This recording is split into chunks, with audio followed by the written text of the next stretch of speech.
Hello my dear friends. तो आज हम पढ़ने वाले हैं क्लास 6 की जो कि क्यूरियोसिटी बुक है। क्लास 6 की जो साइंस की बुक है क्यूरियोसिटी, उसकी chapter number 2 diversity in living world, ये आज हम लोग पढ़ने जा रहे हैं। और इसकी क्वेश्चन आंसर को आज मैं आपको बताने जा रहा हूँ। जो एनसीईआरटी में क्वेश्चन आंसर गिवन है उसके आंसर्स, मतलब कि आंसर ऑफ द क्वेश्चंस। तो चलिए क्वेश्चन नंबर 1 देखते हैं। Chapter number 2 diversity in the living worlds, इसका जो है here are two type of seed. यहाँ पे आपको 2 टाइप्स ऑफ सीड्स दिए गए हैं, और जिसमें रूट्स और लीव एनेसेंस में प्लांट्स के, इसके रूट और इसके रूट, इसके लीव एनेसन और इसके लीव एनेसन, वीट किडनी बीन्स, इन दोनों में डिफरेंस बताना है। तो चलिए पहले रूट में देख लेते हैं। तो रूट में जो वीट होता है उसके पास फेवरस रूट सिस्टम होता है और किडनी बीन्स का टैप रूट सिस्टम होता है, यही इसका डिफरेंस होता है। और लीव एनेसन कौन सा होता है, इसके पास पैरेलल वेनेसन्स होते हैं, जबकि जो रन होते हैं वेन्स वो भी पैरेलल होते हैं ईच अदर के। और किडनी बीन्स में जो है रेटिकुलेट होते हैं और इंटरकनेक्टेड होते हैं। मतलब पैरेलल ये हो गया और इंटरकनेक्टेड मतलब जो कि कनेक्ट हो जाए, ऐसे कनेक्ट हो जाए, तो वो होते हैं किडनी बीन्स में, और वीट में पैरेलल होते हैं। ठीक है, तो यही इसके जो है डिफरेंसेस हैं रूट्स और लीव एनेसेंस में। अब आइए हम लोग क्वेश्चन नंबर 2 देखते हैं, जो कि name of the some animals are given below, group them on the basis of habitat. Aquatic animal को आपको पार्ट ए करना है, मार्क ए करना है। टेरेस्ट्रियल एनिमल को आपको बी करना है, और जो दोनों में रहता है उसको पार्ट सी में लिखना है, मतलब ग्रुप सी करना है। यहाँ पे इतने सारे आपको दिए गए एनिमल। तो एक्वेटिक एनिमल जो कि पार्ट ए है वो, उसमें डॉल्फिन, वेल और क्रोकोडाइल आ जाएंगे, क्योंकि ये एक्वेटिक एनिमल है। एक्वेटिक मतलब कि जो पानी पे रहता हो, पानी में रहता हो। ठीक है, पार्ट बी मतलब टेरेस्ट्रियल एनिमल है, और टेरेस्ट्रियल एनिमल मतलब कि जो धरती पे रहता हो, तो हॉर्स, शिप, स्क्वायरल और पिजन हो जाएगा। और यहाँ पे पार्ट सी है जो कि दोनों में रहता है, लिविंग इन बोथ हैबिटेट्स, मतलब एक्वेटिक जो पानी पे भी रह सकते हैं, और टेरेस्ट्रियल मतलब धरती पे भी। तो फ्रॉग हो गया, अर्थवर्म हो गया, और टर्टोइज और अर्थवर्म, तो ये जो है दोनों पे रह सकते हैं। इस तरीके से हमने पार्ट ए, बी और सी कर लिया। अब आते हैं हम लोग क्वेश्चन नंबर 3 पे, जो कि है Manuj mother maintains a kitchen garden, one day she was digging out a radish. मतलब यहाँ पे she told that radish a kind of root. अब यहाँ पे रेडिश के बारे में, यहाँ पे एग्जामिन रेडिश, मतलब आपको बेसिकली ये थोड़ा सा घुमा दिया है और पूछा है कि रेडिश में वेनेसन बताइए, इसका रूट क्या है ये बताइए। मतलब कि आपको बेसिकली क्लासिफाइड करना है रेडिश को। तो यहाँ पे radish classified as a tap root. Radish के पास क्या होता है, टैप रूट होता है। वो characterize a main root that grow deeper into the soil with small lateral roots. अब देखिए, जो भी आपको रेडिश होता है तो वो पहले इसे जमीन के नीचे गया, और रूट तो ये है ही, और इसमें भी आपको देखेंगे तो एक हेयर के टाइप का एक रूट धीरे धीरे इसमें से निकला हुआ आता है, अगर आप नोटिस किए हो रेडिश को तो। ठीक है, अब यहाँ पे रिगार्डिंग द लीव्स, अब लीव्स का रिगार्डिंग क्या है, तो ये पिनट वेनेसन है। और this means the leaf veins are arrange in a feather like a feather. Feather की तरह जो होता है, जैसे ये आपने देखा होगा एक मेन होता है और इसमें फीदर लाइक स्ट्रक्चर, बहुत सारे लीव के ऐसे ऐसे बने हुए होते हैं। तो वही यहाँ पे बताया, स्मॉलर वेन्स जो है एक होता है उसमें अटैच्ड होते हैं। चलिए अब हम जो है अगला क्वेश्चन देखते हैं, जो कि हमारा क्वेश्चन नंबर 4। क्वेश्चन नंबर 4 क्या बोल रहा है दोस्तों, लुक एट द इमेज। अब ये इमेज जो है ना दोस्तों, ये आपके बुक में बनी हुई होगी, आप बुक को देखिए क्वेश्चन नंबर 4 में, जो कि एक गोट होगी जो कि माउंटेन पे फाउंड होती है, और एक गोट होगी जो कि प्लेन्स में, मतलब कि प्लेन जहाँ होता है वहां पे, जैसे लैंड सरफेस में होते हैं, जहाँ पे प्लेन्स होता है जैसे ग्रास लैंड्स वगैरह, यहाँ पे फाउंड होती है। और डिफरेंसेस बताना है और सिमिलैरिटीज बतानी है, और रीजन ऑफ द डिफरेंसेस बताना है। तो सिमिलरिटीज जो होती हैं वो बॉडी शेप में होती है। Both mountain goats and plain goats have similar oval और body structure typically with 4 legs and a strong build. अब बॉडी शेप में सिमिलैरिटी होती है, उसके पास भी 4 लेग होगा, उसके पास भी 4 लेग होगा। ये तो नहीं है कि किसी के पास 5 हो जाएगा, 4 ही होगा, सिमिलैरिटी है। और स्ट्रॉन्ग बिल्ड है। और फेशियल फीचर मतलब प्रोमिनेंट आईज है, इगोलेगेटेड फेसेस है। तो ये सब जो है ये सेम ही है। कैरेक्टराइज्ड ऑफ अ गोट, गोट जो होती है मेन गोट जिसे हम कह रहे हैं भाई, वो भी तो गोट ही है, जो माउंटेन पे रह रही है वो भी गोट है प्लेन्स पे। तो कैरेक्टरिस्टिक्स जो होते हैं गोट के वो तो सेम ही रहने वाले हैं ना, वो थोड़ी ना बदल जाएंगे। डिफरेंसेस क्या है, फर का डिफरेंसेस है, क्योंकि जो माउंटेन गोट है वो long thick white cream coloured की जो है फर रहते हैं। और रीजन क्या है इसके पीछे, रीजन भी तो पूछा था ना, कि कोल्ड माउंटेन्स इन्वायरमेंट में उन्हें सरवाइव करना है, तो उस हिसाब से आपका बॉडी का जो शेप होता है, स्ट्रक्चर्स होते हैं, पार्ट्स होते हैं, वो डिजाइन किए होते हैं, यही इसका रीजन हो जाएगा। और यहाँ पे generally have shorter led light colour fur, plain goats के जो होते हैं शॉर्टर होते हैं उनके मुकाबले, क्योंकि उन्हें ग्रास लैंड पे रहना है तो उनको ज़्यादा मतलब शॉर्टर के लिए इन्वायरमेंट के हिसाब से उन्हें शॉर्टर ही चाहिए, और इन्वायरमेंट ही रीज़न है। हॉर्न्स जो होते हैं बड़े बड़े, आप हेड पे देखे होंगे सींग जिसे कहते हैं, वो हॉर्न्स वो क्या होते हैं, लॉन्ग होते हैं इनके, जो माउंटेन गोट्स होती हैं, और थिकर होते हैं, बेस एट द बेस पे थिकर होते हैं, टैपर एट द पॉइंट होते हैं।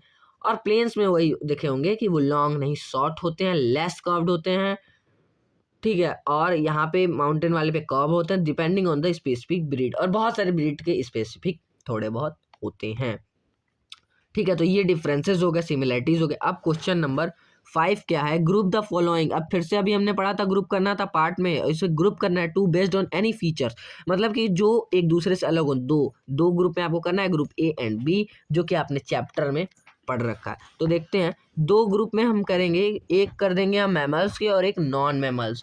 तो इसमें से काऊ, बैट और व्हेल जो हैं, ये तीनों जो हैं क्या है, मैमल्स हैं, और cockroach, pigeon, टर्टोइस, fish, grasshopper, lizard जो हैं वो नॉन मैमल्स है। तो मैमल्स और नॉन मैमल्स हम दो ग्रुप बनाएंगे। अब हम देखते हैं question number 6, as a population grows and the people wants more comfortable life, forest are being cut down to meet various needs, how can this effect our surroundings, how do you think we can address this challenge. दो question है, क्या effect होगा और हम लोग क्या challenge करने वाले हैं, मतलब कि क्या स्टेप्स हम टेक करेंगे जिससे कि ये चैलेंज फेस हो सके और ये आसानी से हम इससे बच सकें। तो देखते हैं, as our population grow people comfortable life down forest many negative effects. अब बहुत सारे निगेटिव इफेक्ट्स भी हैं। Forest are home of many animals plants, when we cut down them we destroy their habitats which can lead to some species becoming extinct.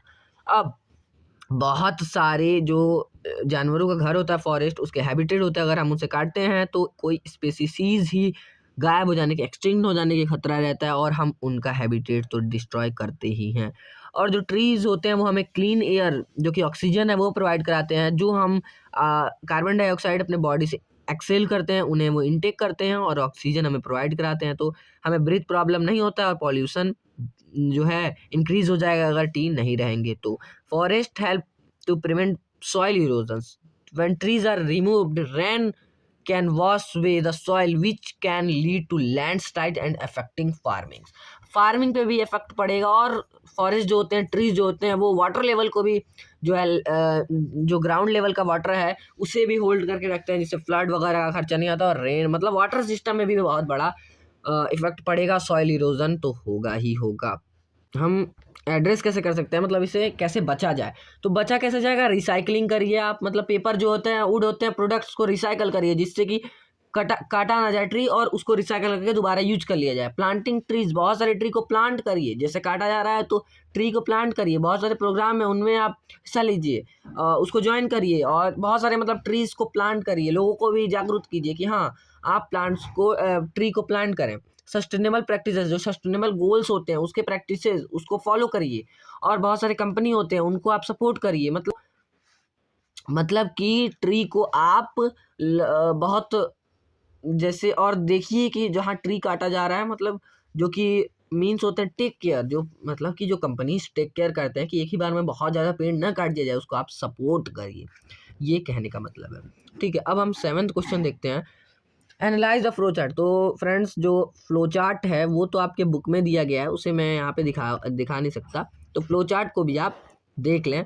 और flow chart में मतलब analyse करना है, एग्जाम्पल वहाँ पे देना है, मतलब कि group examples of A and B. A दिया होगा आपके फ्लो चार्ट कुछ इस प्रकार से हैं, ऐसे उसमें ए और बी, तो कैसा कौन सा ए है और बी क्या है, ये यहाँ पे मैंने लिख दिया है, आप देख सकते हैं। जो कि रेटिकुलेट वेनेशन जो फॉलो करते हैं वो ए हैं, और विदाउट प्लांट जो रेटिकुलेट वेनेशन है वो बी है।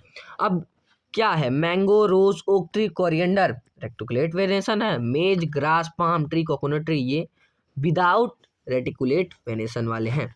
तो ये हो जाएगा ग्रुप ए और बी, बाकी आप बुक में देख सकते हैं। क्वेश्चन नंबर 8 क्या है, Raj argues with his friend Sanjay. अब जो राज है वो आर्ग्यू कर रहा है संजय के साथ कि गुड़हल जो है वो हिबिस्कस का प्लांट जो है, गुड़हल जो होता है जिसको हम हिबिस्कस कहते हैं, वो प्लांट सर्व है। अब क्या क्वेश्चन संजय आस्क करेगा कि क्वालिफाई हो जाए कि वो सब है या नहीं। तो यहाँ पे मैंने 4 क्वेश्चन आपको दे दिए हैं जो संजय पूछ सकता है। तो 4 क्वेश्चन क्या है, is hibiscus plant typically small and Bussy with multiple stem emerging from the base, क्या बेस से ही स्टेम जो है मल्टीपल हो जाते हैं, स्टेम्स इमर्ज करते हैं।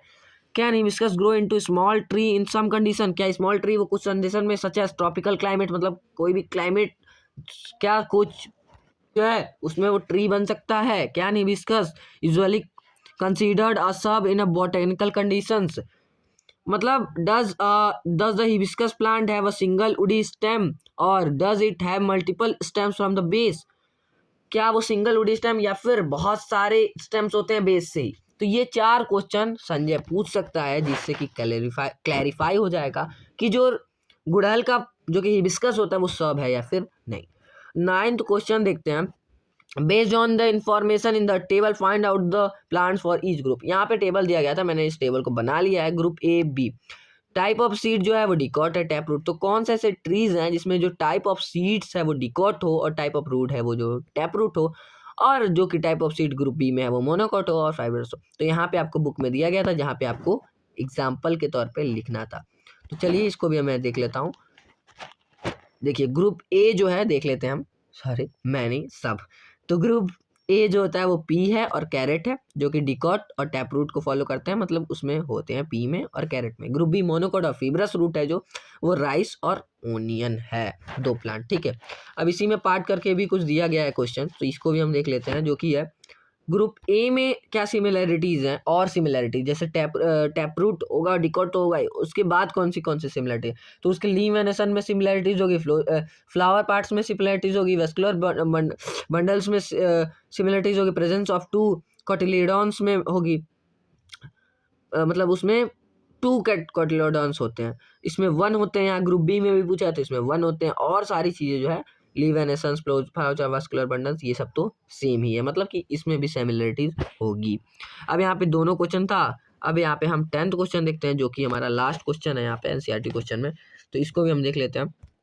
यहाँ पे पूछा observe the level part of a duck. अब आपके में पिक्चर दिया गया होगा डक का और एक और बर्ड का। अब इसमें क्या करना है, आपको डिफरेंसेस निकालने हैं और कौन कौन से एक्टिविटीज़ हैं जो कि फीट के डिफरेंसेस निकालने हैं, और एक्टिविटीज़ जो कि यूजिंग उस पार्ट को, मतलब फीट के पार्ट को यूज़ करके वो जो है कौन कौन से एक्टिविटीज़ कर सकते हैं वो निकालने हैं।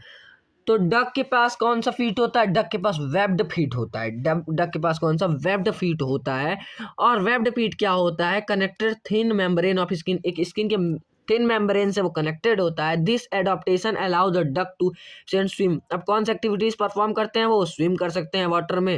Webbing acts like a paddle, अब पैडल के लाइक वो करता है और डक को इजिली वाटर में मूव करने के लिए हेल्प करता है, वेब्ड फीट जो होता है डक का।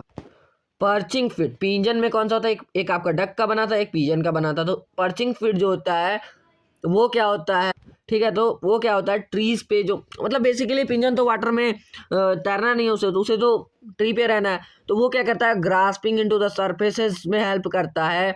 और बेसिकली ये जो होता है 3 forward facing toes and 1 backward, ये जो फीट होता है वो 3 फॉरवर्ड फेसिंग और 1 backward facing which are suitable grasping perching branches on the tree surface. Activity दी गई है। बेसिकली मैंने एक्टिविटीज एक अलग से क्वेश्चन पूछा था ना क्वेश्चन में, तो इसलिए एक्टिविटीज के लिए एक अलग ही कॉलम बना दिया। वैसे मैंने आपको इन दोनों के जब फीट समझाया उसमें भी समझाया था एक्टिविटीज पर अलग से। तो डक कौन सा होता है, webbed feet adopted for swimming, webbed feet जो होता है वो स्विमिंग में हेल्प करता है, पर्चिंग फीट जो होता है वो वॉकिंग एंड ग्रास्पिंग में हेल्प करता है। ये मैंने अलग से बना दिया था आपके लिए।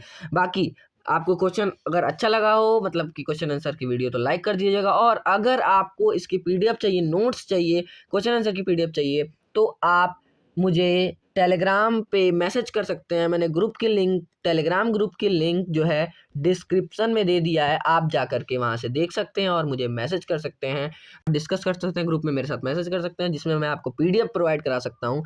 और वीडियो को लाइक सब्सक्राइब कर दीजिएगा जिससे कि हमें मोटिवेशन मिले और आगे भी मैं ऐसा काम करता रहूं। तो मिलते हैं किसी और अगले वीडियो में, तब तक के लिए बाय बाय, वंदे मातरम, जय हिंद।